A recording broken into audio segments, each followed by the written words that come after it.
Hi, it's Evie Angeline from etrailer.com, and today we are looking at the Swagman Current 2-bike platform rack here on our 2020 Chevrolet Tahoe. This is a great bike rack if you have your heavy electric bikes, if you have bikes with fat tires. If you have electric bikes with fat tires, this works great. It has a great weight capacity, can accommodate large tires, and it has hooks that ratchet down onto your frame, secure them in place, and get your bikes to where you need them to go.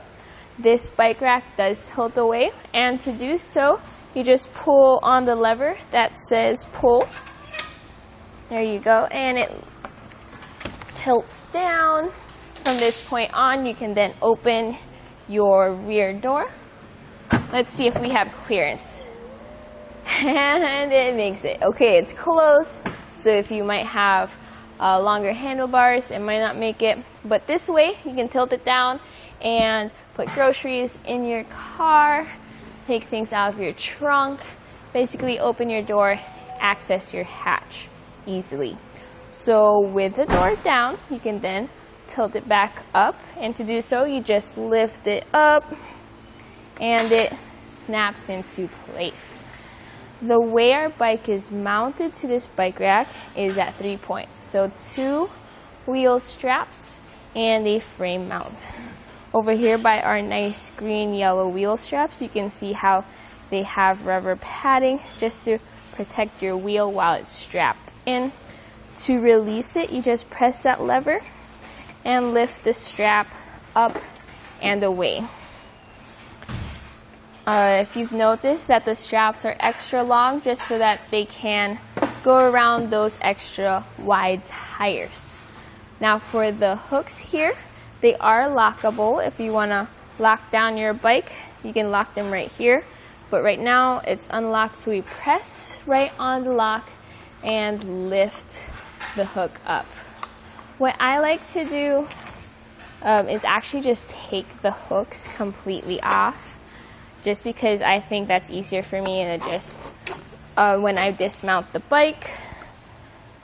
Alright, with the hooks off, hold on to your bike, and at this point you can bring down the mast by pulling on the lever and pushing it down. This gives you plenty of space to lift the bike up and out of the way, and you're ready to go on a ride. With the bike dismounted, I like to put the straps back. You can see how they ratchet down and secure the wheel to the cradle. So with them back in place, it's nice, orderly, and they're not flying around when I'm driving around. Okay, then I put the hooks back in the mast. The long one goes first. That ratchets down as well. The short one goes next.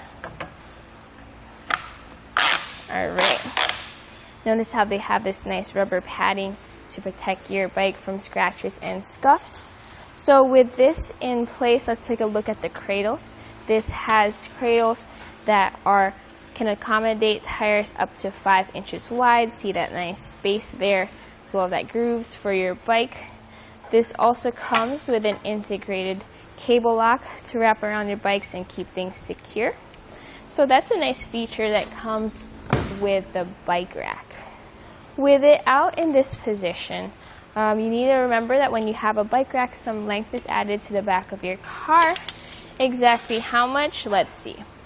From our back bumper to the back of our cradle here, which is the furthest point, it's 25.5 inches. So that's a fair amount of space. I think it's pretty good, especially when you can, just something to think about when you have to back into your garage or park in a tight spot. For ground clearance, the lowest point is actually here by this shank.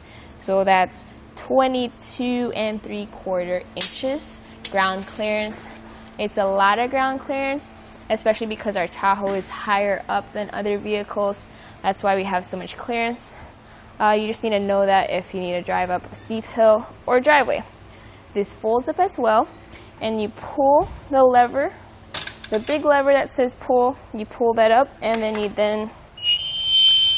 fold the rack up. So in this position, let's see how much length it adds. From our back bumper, closest furthest point is actually right here, and it's 15.5 inches. You want it in this position when you're driving around town. It looks really good behind our Tahoe here in the folded up position.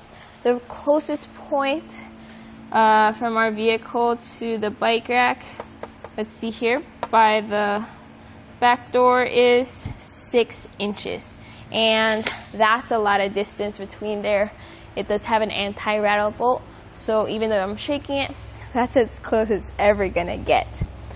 The way it's hitched into our vehicle here is we have a 2-inch hitch receiver, factory hitch receiver, and this fits into 1.25 inches as well as 2-inch hitches. What we did notice on our Tahoe though is that because it is a factory hitch, the wiring bracket right here does take up some space, so we were not able to attach the included lock for the hitch. So we are unable to lock the hitch with this pin in there. So it is threaded, so it will take people time to take out the bolt. Just something to keep in mind when you use this bike rack. Alright, with all those features being discussed, my final thoughts about this bike rack is, one, it's an awesome bike rack for different shapes and sizes because it can carry your heavy bikes, and it has big fat tire bike adaptability, compatibility as well, which is great. It's also very strong, very sturdy. If you're driving around the city and if you have an electric bike, this will look great on your Tahoe as a bike rack. So that was a look at the Swagman Current 2-bike platform style rack here on our 2020 Chevrolet Tahoe. Here on our test course, we'll start by going through the slalom. This is going to show us the side-to-side action. This simulates turning corners or evasively maneuvering. Once we get to the alternating speed bumps, we'll see the twisting action. This will simulate hitting a curb or pothole or driving over uneven pavement.